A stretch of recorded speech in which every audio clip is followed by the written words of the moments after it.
Niyayazi laa ngoma ithi wema wedwa embusweni ngelinye ilanga uzandiphendula. Sanibonani molweni, ndiyamkela kwezaseTV ngesiXhosa.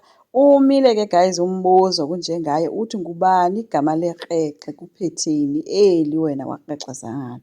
uPhetheni uthe ke sicela siyiyeke le nto ngoba ndiyazazi uba ndayenza imisteyikhi kodwa ndiyayicela le nto siyiyeke igqithe. Unjengaye uthe kulungile kodwa into endiyicelayo mna ligama elinye. Hayi uPhetheni uvele wathi goga naye wathi kulungile ndiza kunika ke amagama.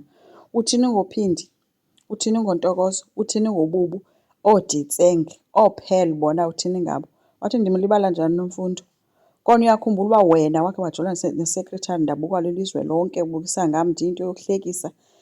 Uyinto wena indoda nje ebhizinesimeni ebhizi yohlulwa kukuvala iziphu yakho.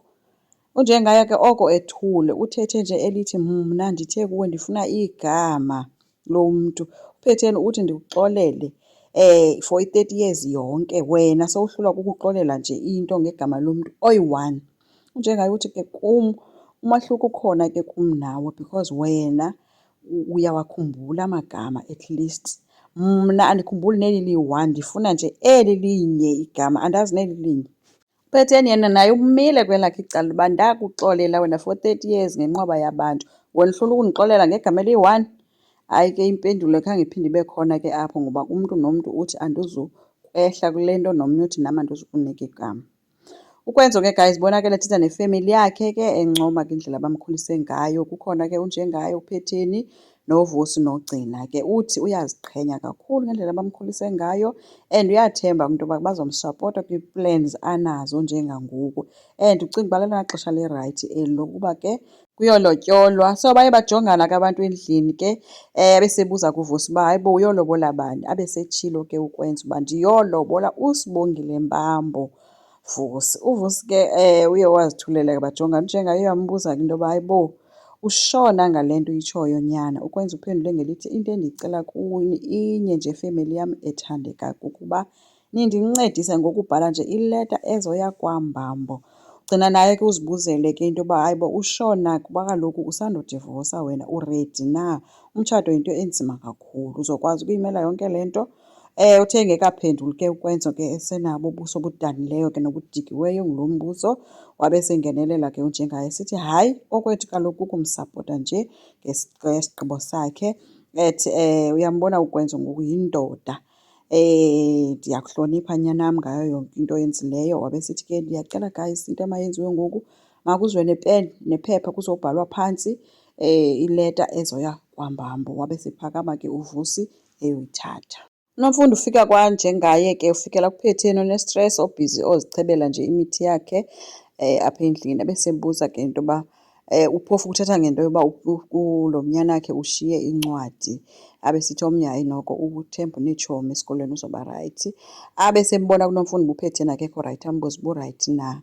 uNomfundo uPhetheni abe ngumntu ongathi akazumphendula avele ahlale phantsi uNomfundo abone kuPhetheni into yoba no lo uyafuna sithethe. Abesesitsho ke into yoba unjengaye akafuni ukuyiyeka le nto ye-DNA so andiyazi uba ndizoyenza kanjani.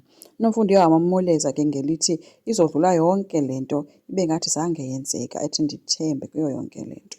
Kwelinye icala uGcina guys ubhizi uququzela indoda yakhe uba makhawuleziswe kule mission yabo kuba kaloku ngoku abanaxesha. uVusi uthe ke hayi yonke le nto izawukwenzeka in few weeks time ngoba izawubakrobelisa if beyikhawulezisa ngoku. Hayi abesesithi komnye asinaxesha. Abesebuza uVusi uba kanti sileqe ntoni kangaka. uGcina ke abesesithi asinalo ixesha, nantsi into endixelela yona. uGcina ke umcebise ngelithi ke uVusi mabathathe imali from ii-pension funds zabasebenzi bayifake kwii-akhawunti zabo. Iye yamothusa ke uVusi le nto esithi noko asinawukwazi kaloku uba sithathele imali abantu abasebenzelayo. uGcina uthe ii-companies ziyayenza yonke le nto akuzube kuqalwa ngathi. Bawuthi beyibona sibele thina sesigqibile and sesimkile.